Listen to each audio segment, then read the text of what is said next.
नमस्कार। ओम लक्ष्मी देवे नमः। कार्तिक अंतरे मार्गशीर सेपरी रजनी शेष दिवाकर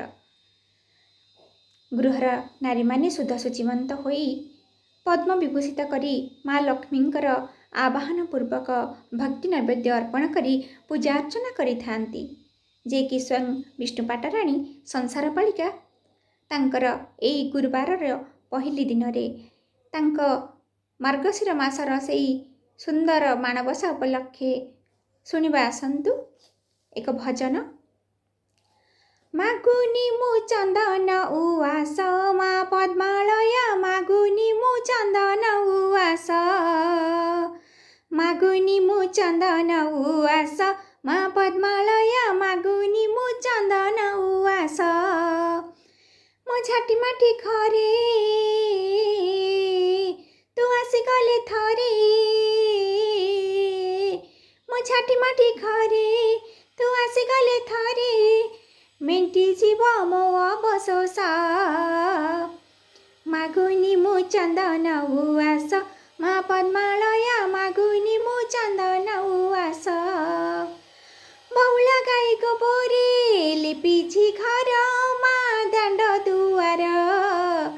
हेब नाही तो पयर धूली धूसर मा धूली धूसर कटुली रे बेटी धाने प्रतिमा तोर मा करी सुंदर सजैछि भगती रे ठाकुर घर मा ठाकुर घर मो छोट मोट मन करी तू आवाहन मोर छोट मोट मन करी तू आवाहन आसीबु तू अछि विश्वास मागुनी मु चंदन उवास मा पद्मालय मागुनी मु चंदन उवास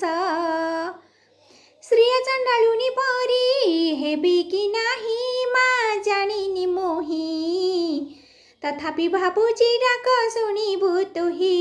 मा शुणिबु तुही धन जन गोप लक्ष्मी मागिबी नाही मा मागिबी नाही अली मु करुछि तोते करुणा पाई मा करुणा पाई मो छोट निवेदन करी तो आवाहन मोर छोट निवेदन करी तो आवाहन दबु मते वैकुंठे वास मागुनी मु चंदन उवास मा पद्मालय मागुनी मु चंदन उवास मागुनी मु चंदन उवास मा पद्मालय मागुनी मु चंदन उवास मागुनी मु चंदन उवास। नमस्कार। जय जगन्नाथ।